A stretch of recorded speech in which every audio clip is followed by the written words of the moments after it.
ఇంతకుముందు ఎన్నడూ లేనిది కొత్తగా ఏంటిది? రోజు ఈ పాటికి హాయిగా సగం నిద్రలో ఉండేదానివి. టైం చూసావా? 12 అవుతుంది.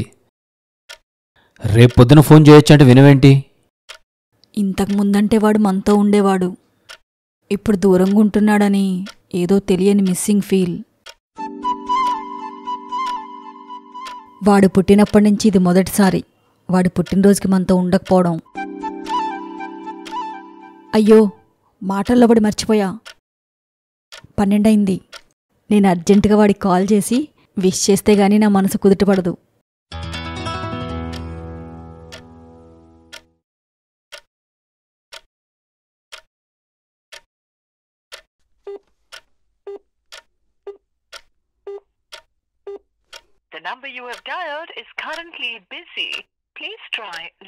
బిజీ టోన్ వస్తుంది. విష్ చేయడానికి ఫ్రెండ్ ఎవరైనా ఫోన్ చేసి ఉంటాడు.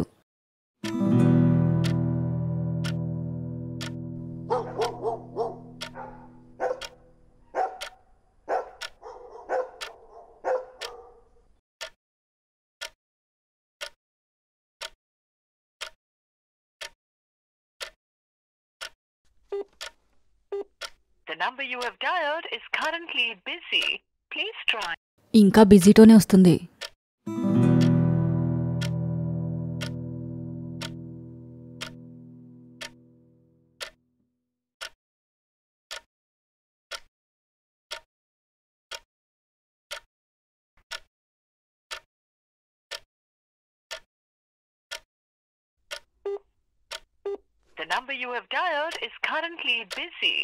ఇంకా బిజీటోనా? ఫ్రెండ్స్ బాగానే పెరిగారనుకుంటా. ఇంకా చాలు గౌతమి, ఇప్పటికీ చాలా లేట్ అయింది. ఫోన్ పక్కన పెట్టి పడుకో, రేపు పొద్దున మాట్లాడదు అని. ఇంకొక్కసారి ట్రై చేస్తానండి, జస్ట్ ఒక్కసారే. ఒకవేళ ఈసారి కూడా బిజీ వస్తే పడుకుండిపోతా.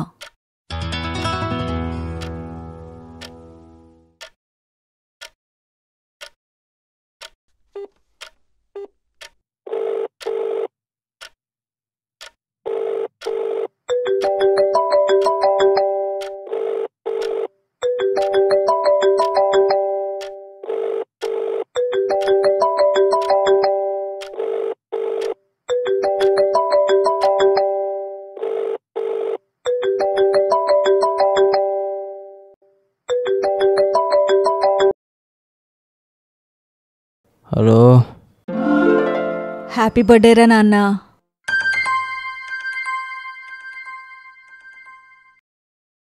నీకేమన్నా మెంటలా అమ్మా?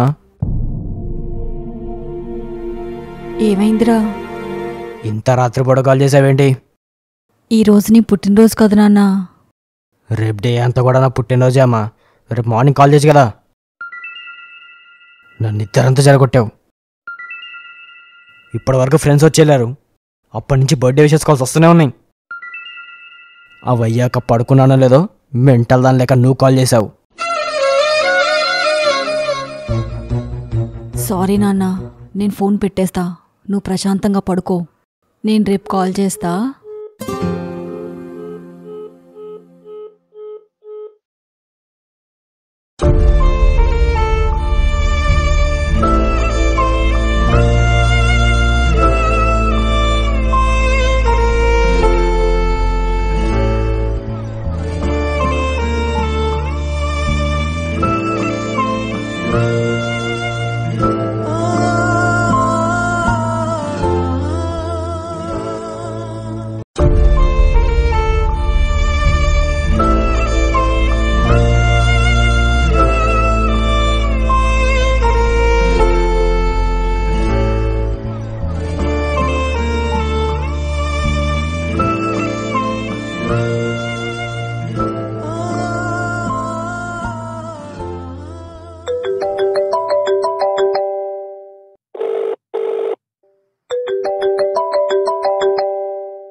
ఏంటన్నా ఇప్పుడు నువ్వు కూడానా?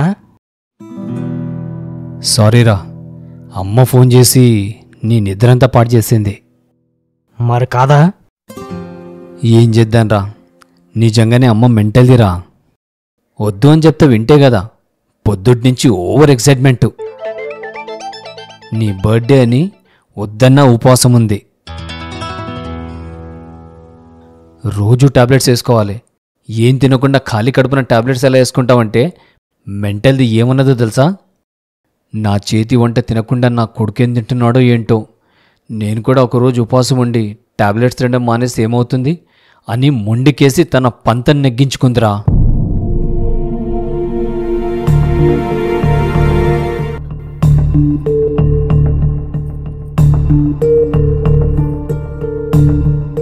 అయినా ఇలా ఉపవాసం ఉండడం ఈ మెంటల్ దానికి ఇది ఫస్ట్ టైం ఏం కాదు.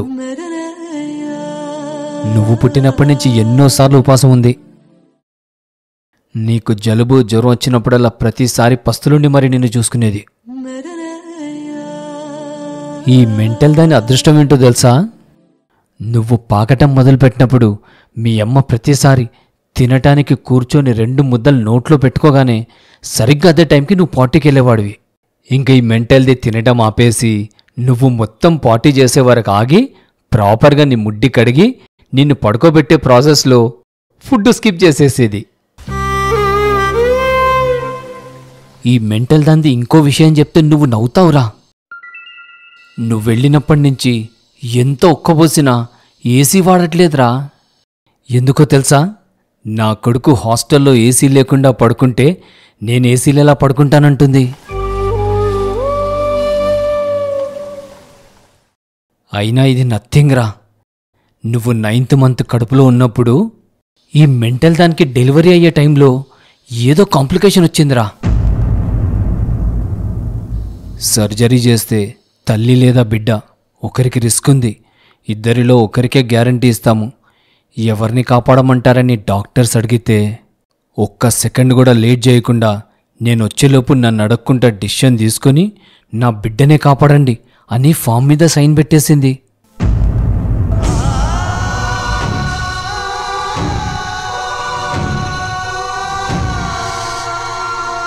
మెంటల్ది చేసే పూజ ఫలితమో లేక నేను పోయిన జన్మలో చేసుకున్న పుణ్యమో ఆ దేవుడి దయ వల్ల ఇద్దరూ బ్రతికారా.